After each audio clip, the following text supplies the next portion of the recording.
Imagine a future where the US is no longer reliant on foreign countries for essential goods, where American-made products dominate the world market, and where millions of new jobs are created right here at home. Sound like a dream? Well, President Trump's latest economic strategy aims at making it a reality. The policies introduced in his most recent speech, particularly the new tariffs and America First manufacturing push, are reshaping global trade and have the potential to dramatically impact our economy. Whether you support the policy or not, it's crucial to understand what this means for US industries, consumers, and the global market. In this video, we'll break down how these new tariffs work, their economic implications, and what we can expect in terms of job growth, inflation, and the future of global trade. I'll provide an economist's perspective on the long-term effects so you can see the bigger picture. Stick with me as we dive into the complex world of tariffs and trade policy, and how these decisions will impact your wallet and the global economy. Feel free to drop a comment below with your thoughts on these policies. Do you think they'll help American industries, or are there hidden risks? For decades, our country has been looted, pillaged, raped, and plundered by nations near and far, both American steelworkers, auto workers, farmers, and skilled craftsmen. We have a lot of them here with us today. These statements highlight a sentiment of economic nationalism, with the assertion that foreign competition has harmed American industries. Tariffs, in theory, aim to level the playing field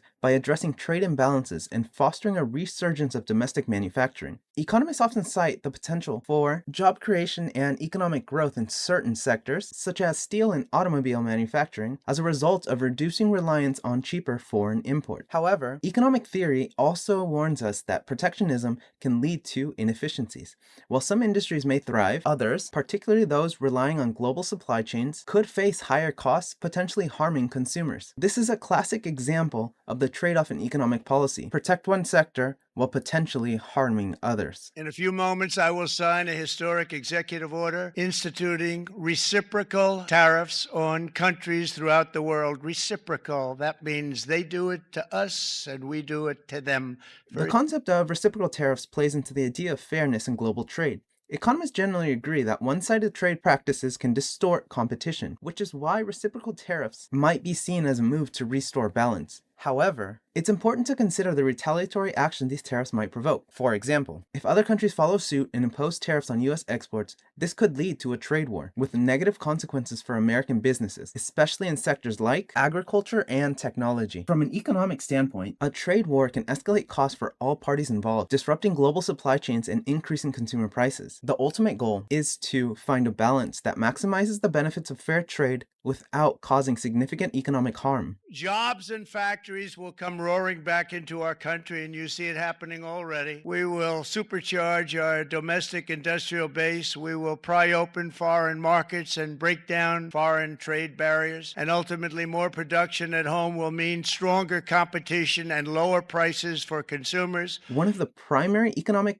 arguments for tariffs is the potential to create jobs by incentivizing domestic production. Historically, tariffs have been used to protect and revive industries in times of economic decline. If successful, this policy could boost employment in sectors like manufacturing and construction, as companies begin to invest more heavily in US factories. However, an economist's perspective would also point out that creating jobs in certain sectors may come at the cost of others. Higher production costs may result from tariffs on imported materials, which could lead to higher prices for consumers and reduced purchasing power. The challenge will be to ensure that the jobs created outweigh any negative effects on overall consumer spending. For decades, the United States slashed our trade barriers on other countries, while those nations placed massive tariffs on our products and created outrageous non-monetary barriers to decimate our industries. And in many cases, the non-monetary barriers were worse than the monetary ones. This quote touches on a key issue: the uneven playing field in international trade. Countries that impose high tariffs on US products while offering low barriers for their own goods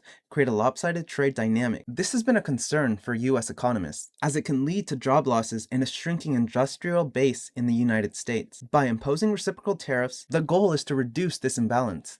It's crucial to assess the long-term effects of such policies on global trade relationships. Economic theory suggests that while tariffs can help correct imbalances in the short term, A more sustainable solution may lie in reforming trade agreements to encourage greater international cooperation. The United States charges other countries only a 2.4 tariff on motorcycles. Meanwhile, Thailand and others are charging much higher prices, like 60%. India charges 70%. Vietnam charges 75%, and others are even higher than that. President Trump points out that the US charges a relatively low 2.4% tariff on motorcycles, while countries like Thailand, India, and Vietnam impose significantly higher tariffs.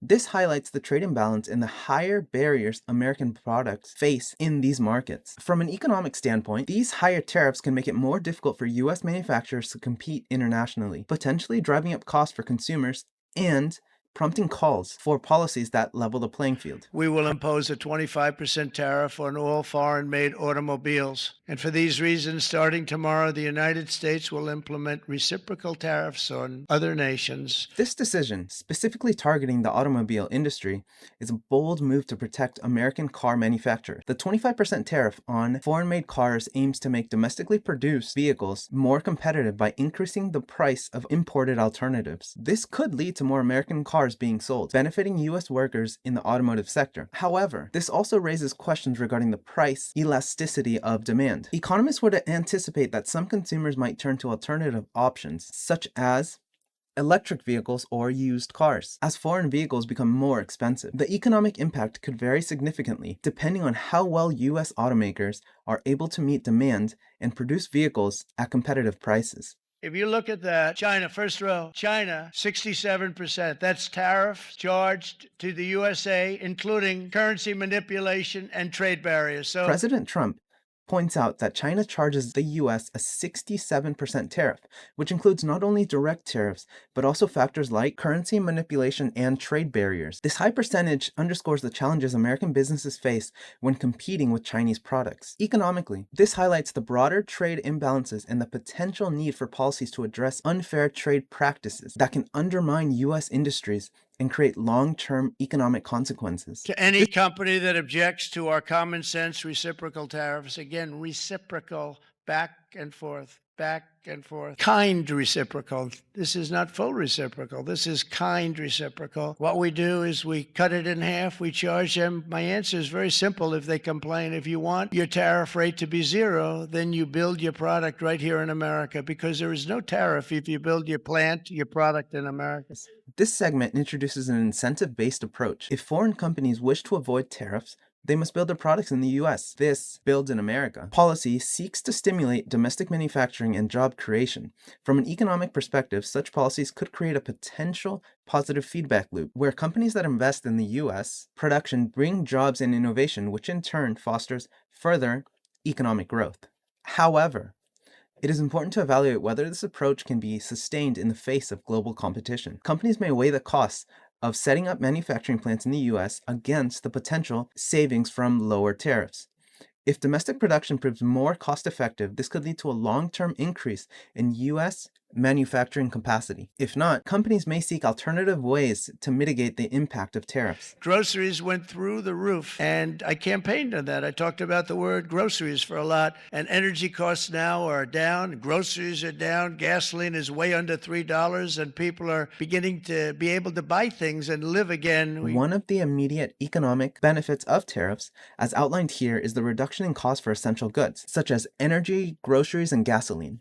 Lower energy costs and reduced prices for basic goods have a direct impact on consumer spending power. This could potentially lead to a boost in demand for other customer goods and services, stimulating economic activity. That said, the broader inflationary impact of tariffs, especially if they lead to price increases for certain imported goods, needs to be closely monitored. The challenge for policymakers will be to ensure that the reduction in costs in some areas doesn't get offset by rising prices in others. We're going to produce the cars and ships, chips, airplanes, minerals, and medicines that we need right here in America. The pharmaceutical companies are going to become roaring back. They're coming roaring back. They're all coming back to our country, because if they don't, they got a big tax to pay. The vision for self-sufficiency in American manufacturing is an ambitious economic goal. Producing everything domestically could reduce reliance on global supply chains and offer greater control over production. For economists, This raises questions about the efficiency and feasibility of such a transition. Domestic production of high-tech goods, such as semiconductors and pharmaceuticals, requires significant investment in infrastructure, workforce training, and technological innovation. While the long-term benefits of less reliance on foreign goods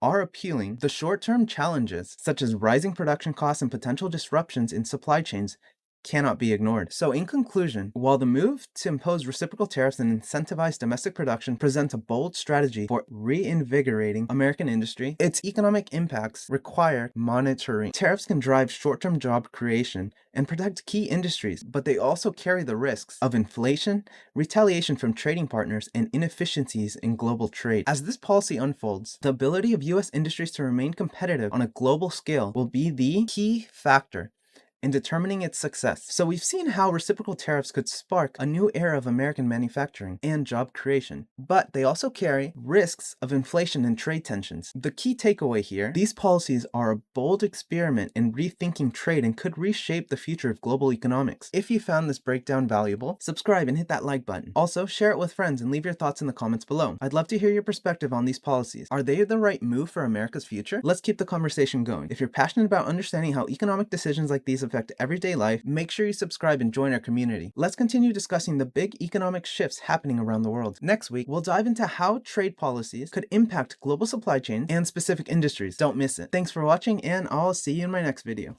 Thank you, everybody. Thank you very much.